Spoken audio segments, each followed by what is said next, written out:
Hey guys, it's me Crystal from Marching North, and today I'm going to show you 3 different ways to make macrame feathers. If you're like me, you probably have a whole bunch of macrame offcuts that have piled up and taken over your craft room. Today I'm going to show you how to turn these scraps into beautiful macrame feathers.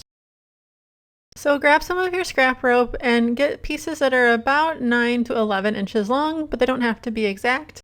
Then you're also going to want one piece that is about 20 inches long, and you're going to fold it in half like this. Then grab one of your shorter pieces and put it under that center piece with the loop facing over to the right, and then you're going to pull the ends through to make a lark's head knot around the center rope. Then grab another short piece and you're going to do the same thing but in the opposite direction and pull the ends through. You're going to continue doing that with short pieces of rope, whatever size you have, going back and forth all the way down until you have it as long as you want. Then you're just going to grab a brush. I have my pet brush here, and you're going to brush it really well, and this is going to take a little bit because you want to have it really well brushed out on both sides. Don't worry if it looks completely weird at this point, as you're going to cut it down and it'll look a lot better. There's a link down below in the description for these templates that you can get for free on my site, or you can just eyeball it to cut your fringe. But first, before I cut it, I'm going to use some stiffening spray. I have this Eileen Stiffen Quick. You can also use hairspray or starch, and my bottle's messed up, so it just kind of dumps it on there. Just brush it out really well, and then I blow dried it because I was impatient, but just let it dry and brush it out again. Then if you're using the template, just lay it over your feather and follow along to cut the rough shape of your feather out. Now it's not going to be perfect, but it does help get you going in the right direction. And then once you get that basic shape cut out, go ahead and you're going to pick it up and trim it until it looks the way you want. You'll probably end up brushing it a few more times just to get it perfect. But this is the finished product. Alright, so that's method number 1. Now let's move on to the second type of feather. So again, you're going to grab a piece of cord that's about 20 inches long. And again, you're going to grab your short pieces of cord and you're going to loop one underneath like this with the loop side facing the left. And then you're going to get another one and go with a loop facing the right. And you're going to pull the ends of the first one through that loop. And then you're going to put the ends of this one through the first loop. So they're kind of sandwiched over that center cord, and then you're going to pull the two ends to tighten it up. And it's basically making a square knot with those two pieces of cord. Then for the next one, you're going to do the same thing, but the opposite. You start with the one with the loop facing over on the right, and then put the other one over it like this. So it's alternating. Now you don't have to alternate it, but I just like the way it looks, so you can do it either way.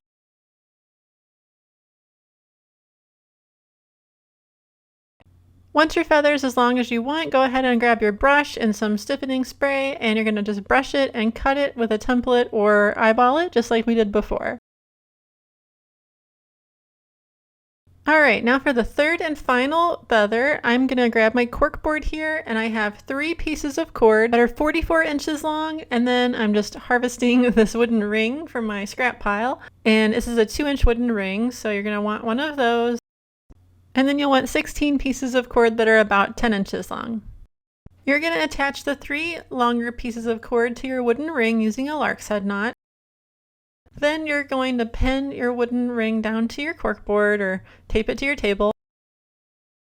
So what we're going to do is we're going to take 2 of these short cords and we're going to attach them with a lark's head knot to this rightmost and leftmost cords. So you put it over the top and then just pull the ends through. Then tighten it up, and you're going to do that twice on the right and twice on the left, so there's 2 on each side. Then you're going to take the 2 center cords, and they're going to be the filler cords for some double half hitch knots.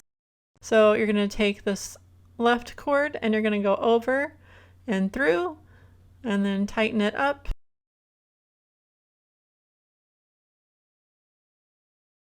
And then you're going to do that again to make the second half of your diagonal double half hitch and tighten it up. Then grab the next cord to the left and repeat. So you're just making 2 diagonal double half hitch knots going down and to the left, And then we're going to make 2 more diagonal double half hitch knots going down and to the right. So grab it and you're going to bring it over and pull it through, then tighten it up.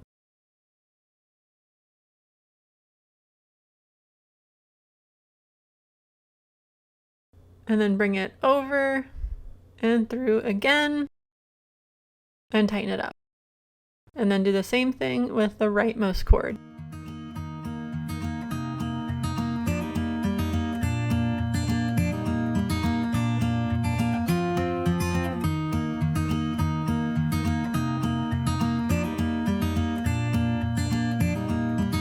All right, now we're going to go back down to the right with the left cord.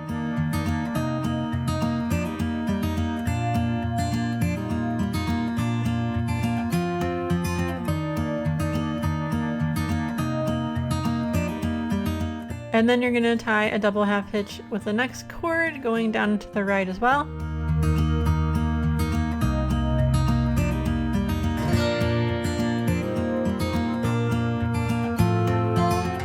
And then on the right side, we're going to go down and to the left.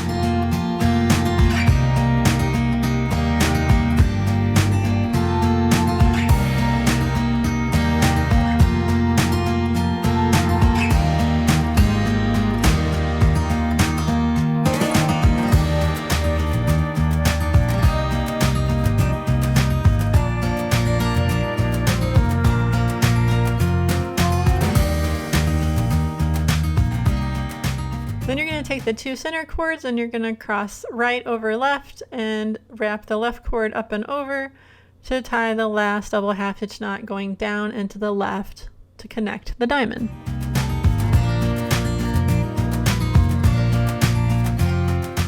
Now we're going to take 3 of our short cords and attach them over on the right side with lark's head knots. And then take 3 and attach them on the left side with lark's head knots as well.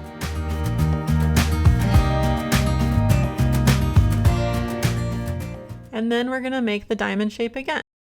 So 2 double half hitch knots going down to the left, 2 double half hitch knots going down and to the right, 2 going down and to the right over on the left side, and 2 going down and to the left on the right side. Then connect them together in the center, and you're going to do that 3 times until your feather looks like this. Then I'm just roughly cutting it into the shape that I wanted. I didn't use a template for this one, I more just eyeballed it. Brush it out and spray it with some stiffening spray, and this is how it will look when you're finished. Which one's your favorite? Let me know down in the comments below. If you enjoyed today's tutorial, please leave a like, and be sure to subscribe so you don't miss any of my future videos. Thanks for watching!